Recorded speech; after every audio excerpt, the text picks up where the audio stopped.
Assalamualaikum warahmatullahi wabarakatuh. Alhamdulillahirabbil alamin. Bertemu lagi dengan kami MBIT. Mudah-mudahan teman-teman dalam keadaan sehat walafiat ya, lancar-lancar dalam segala aktivitasnya. Untuk hari ini tanggal berapa ya? 4 ya. 4 Oktober saya ingin memberikan sebuah kabar ya, bukan kabar. Tidak tahu kenapa di tanggal 3 Oktober kemarin saya mendapat peringatan dari Google, oh maksud saya dari YouTube ya.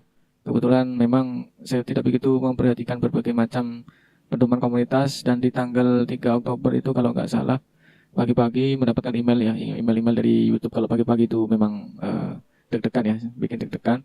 Dan ternyata saya mendapatkan sebuah teguran komunitas yang aktif ya. Ternyata saya memiliki sebuah video yang katanya YouTube itu konten yang beresiko dan berbahaya. Padahal kalau memang saya lihat tidak ada bahayanya dan tidak ada resikonya. Memang kalau disesuaikan dengan komunitas suku apa, peringatan teguran pedoman komunitasnya tidak sesuai.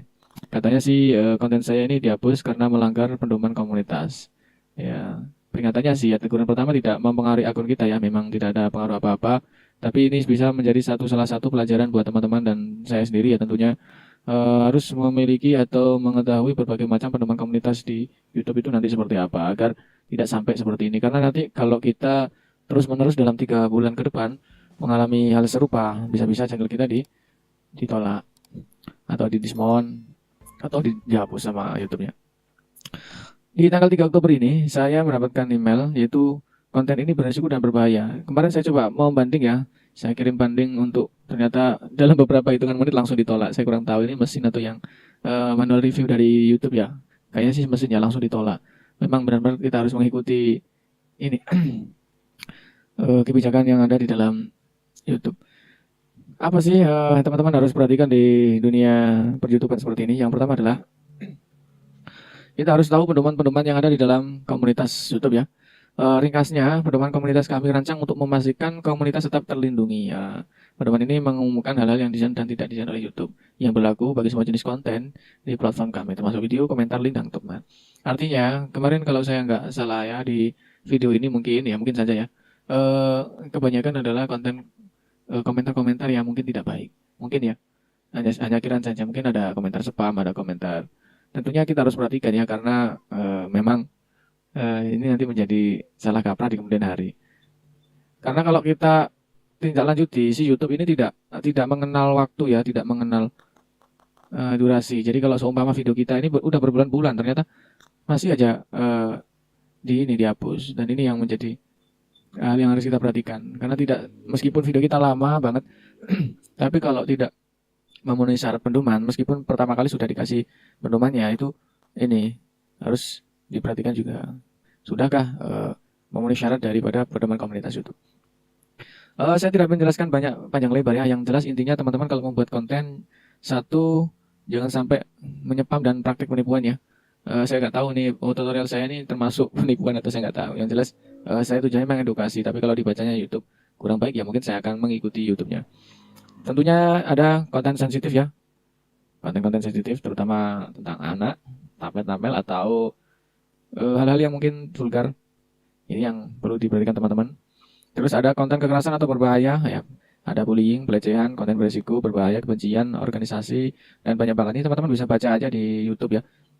Di Policy Community Guide ya. Barang yang diatur oleh hukum, senjata api, atau hal-hal yang dilarang oleh hukum di negara kita tentunya. Ini yang nggak boleh ya. Harus kita patuhi. Dan misinformasi atau berita-berita hoax ya, terutama berita-berita yang mengenai pemilu atau terkait dengan COVID-19 ini ya teman-teman harus hati-hati. Memang sekarang kalau kita buat tidak apa-apa ya, tapi kemudian hari itu bisa menjadi bumerang buat kita. Jadi hati-hati. Kita patuhi saja apa yang diminta oleh YouTube, terutama yang seperti ini. Bisa jadi terutama yang ini yang sering ya, spam, praktik, penipuan dan scam. Apalagi yang link eksternal dan playlist. Ini daerah sini yang sering sekali kita langgar. Tentunya karena mungkin kurang pengetahuan kita dalam dunia pedoman YouTube ya. Lalu bagaimana sih cara mengatasinya? Karena gini, jika Anda menerima teguran ini bisa jadi itu adalah salah satu dari 2 jenis teguran yang ada. Teguran ini teguran hak cipta akan dilakukan jika menghapus konten karena milih hak cipta, mengirim permintaan hukum. Kebetulan ini tidak hak cipta ya. Kalau hak cipta biasanya ya bisa kita kondisikan. Teguran pedoman komunitas akan dilakukan jika kami menghapus konten melanggar undang komunitas. Konten ini termasuk tetapi tidak terbatas pada konten seksual, ketelanjangan konten, kesalahan atau konten yang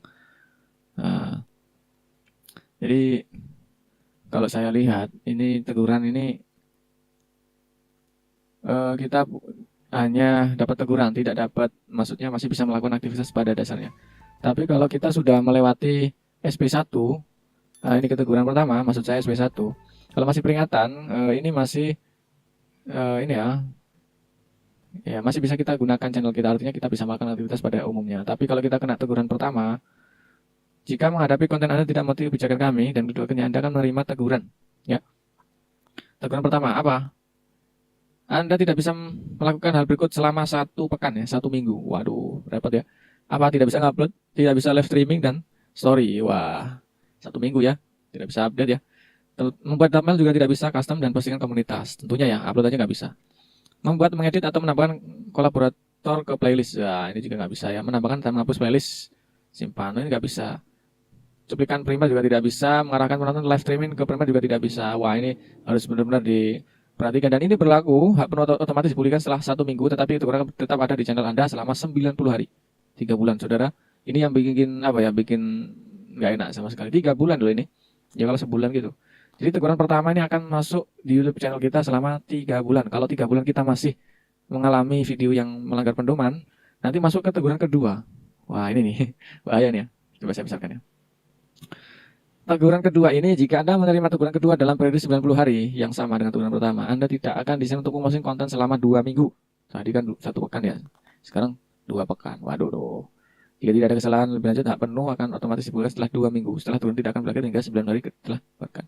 Artinya, kita mendapatkan 90 hari lagi untuk menghilangkan teguran kedua. Seumpama ini 3 bulan kemudian kita tidak melanggar, artinya teguran kedua kita hapus, artinya kita sudah bebas, kita kembali ke peringatan. Tapi kalau teguran kedua ini di dalam 1 minggu, 3 bulan ini kita mengalami hal yang serupa, tentunya masuk ke teguran ketiga ya. Ini paling bahaya yang ditakuti ya. Di mana di teguran ketiga ini dalam 3 bulan ke depan channel Anda akan dihapus secara permanen oleh YouTube. Wah, waduh, makanya teman-teman harus hati-hati yang membuat konten. Saya juga ini baru ngah ya. Ya, mau nggak mau karena sudah terlanjur membuat konten-konten yang mungkin ya, saya nggak tahu ini melanggar apa enggak. Ya mudah-mudahan tidak ya.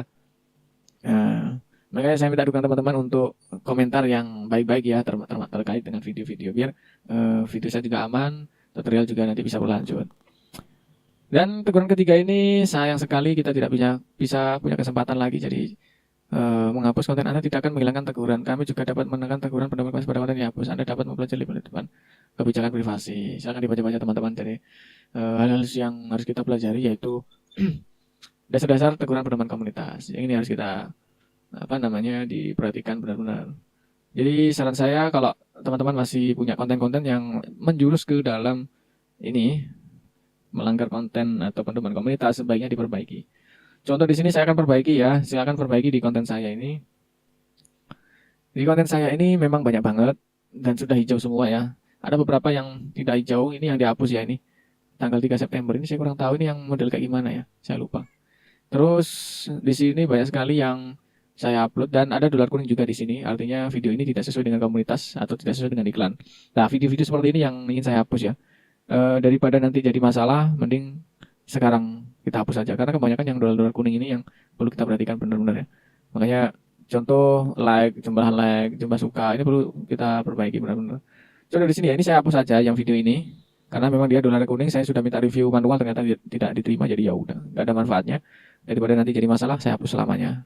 Tapi sayang banget ya, ya nggak apa-apa lah, kita hapus selamanya. Oke, kita hapus saja karena bisa jadi pemenang. Yang ini juga ya saya hapus teman-teman, cara kerja ini ya teman-teman bisa cek di video-video saya yang terbaru mungkin ada. Ini saya hapus saja videonya karena tidak sesuai dengan iklan dan mungkin bisa melanggar kebijakan di Google ya.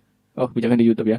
Saya hapus selamanya. Sayang sekali saya membuatnya sudah ternyata dunia kuning. Nanti reupload juga bisa sebenarnya, cuma teman-teman harus ganti judul, ganti mungkin tampilan videonya diganti lagi. Dan banyak lagi ya. Ini masih aman-aman saja yang lama-lama ini, model-model lama ini yang review-review aplikasi ini masih aman-aman, saya yakin masih aman.